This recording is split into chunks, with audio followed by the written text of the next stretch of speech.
रात के ठीक 12 बजे थे। लाहौर की सर्द हुआ सुनसान गलियों में सरगोशियां कर रही थी।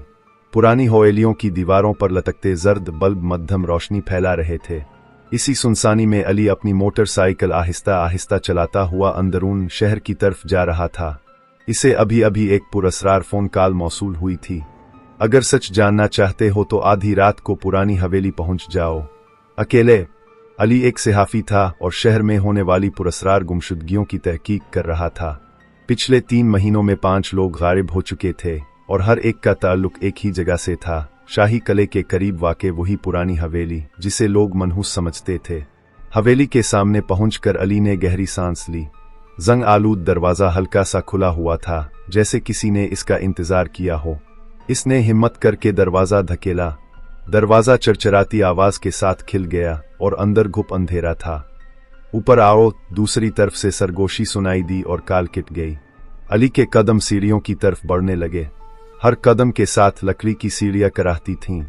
दीवारों पर लगी पुरानी तस्वीरें गर्द से अटी हुई थीं और ऐसा महसूस हो रहा था जैसे उन तस्वीरों की आंखें इसे घोर रही हों। ऊपर पहुंचकर इसने एक कमरे का दरवाज़ा खुला देखा। अंदर हल्की सी रोशनी थी। कमरे के बीचों बीच एक पुरानी मेज रखी थी जिस पर एक फाइल और खून से दागदार कपड़ा पड़ा था। अली का दिल जोर जोर से धड़कने लगा। इसने फाइल खोली तो इसमें गुमशुदा अफराद की तस्वीर थीं, मगर एक तस्वीर देखकर इसके हाथ कांप गए। वो तस्वीर इसकी अपनी थी। ये कैसे मुमकिन है? इसके मुंह से बेसाख्ता निकला। अचानक दरवाज़ा जोर से बंद हुआ। कमरे में अंधेरा छा गया। अली ने पलट कर देखा तो एक साया दरवाजे के सामने खड़ा था। तुम सच के बहुत करीब आ चुके हो अली, भारी आवाज गूंजी। तुम कौन हो और ये सब किया है? अली ने हिम्मत जमा करके पूछा। साया आहिस्ता आहिस्ता रोशनी में आया। वो शख्स कोई और नहीं बल्कि इसका करीबी दोस्त और साथी सहाफी बिलाल था। बिलाल, तुम? अली की आंखें हैरत से फैल गईं। बिलाल के चेहरे पर अजीब मुस्कुराहट थी। लोग सच जानना नहीं चाहते अली, वो सिर्फ सनसनी चाहते हैं और मैं उन्हें वही देता हूँ। उन लोगों को तुमने गायब किया। अली की आवाज कांप गई। बिलाल हंसा। गायब नहीं किया, उन्हें एक नई जिंदगी दी है। वो सब एक खुफिया तजर्बे का हिस्सा हैं। एक ताकतवर तंजीम इस शहर में खौफ फैलाकर अपने मकासद हासिल करना चाहती है और मैं इसका हिस्सा हूँ। अली के दिमाग में सवालों का तूफान बरपा था। मगर मेरी तस्वीर क्यों? बिलाल ने जेब से पिस्तौल निकाली। क्योंकि अब तुम भी इस कहानी का हिस्सा बनने वाले हो। कमरे की फिजा मुंजमद हो गई।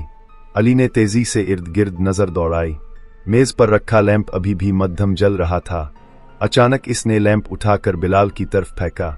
लैंप टकराने से बल्ब फट गया और कमरा मुकम्मल अंधेरे में डूब गया। फायर की आवाज गूंजी। अली जमीन पर गिर गया, मगर गोली दीवार में लगी थी। इसने फौरन उठकर दरवाजे की तरफ दौड़ लगाई। सीढ़ियां उतरते हुए इसके पीछे कदमों की आवाजें गूंज रही थीं। हवेली के दरवाजे तक पहुंचते पहुंचते इसकी सांस फूल चुकी थी।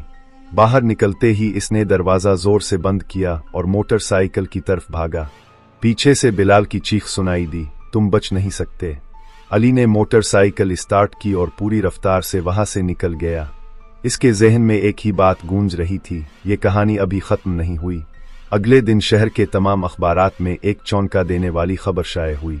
मरूफ सहाफी बिलाल पुरअसरार तौर पर लापता। अली अपने दफ्तर में बैठा खबर पढ़ रहा था। इसके चेहरे पर संजीदा सुकून था। इसने दराज खोलकर वही फाइल निकाली जो इसे हवेली से मिली थी। फाइल के आखिरी सफ़े पर एक जुमला लिखा था, असल खेल अभी शुरू हुआ है। अली ने कांपते हाथों से कॉल वसूल की। तुमने अच्छा किया अली, दूसरी तरफ से अजनबी आवाज आई। अब अगला मरहला शुरू करते हैं। अली के चेहरे का रंग उड़ गया। इसे एहसास हुआ कि बिलाल सिर्फ एक मोहरा था, असल ताकत कहीं और थी। खिड़की के बाहर शाम ढल रही थी। लाहौर की सड़कों पर जिंदगी मामूल के मुताबिक रवा थी, मगर अली जानता था कि इस शहर के साए में एक खौफनाक राज पिल रहा है। इसने मोबाइल मजबूती से पकड़ा और धीरे से कहा, मैं तैयार हूँ सच सामने लाने के लिए, चाहे कीमत कुछ भी हो। और यूं एक नई और भी ज्यादा सनसनीखेज दास्तान का आगाज हुआ।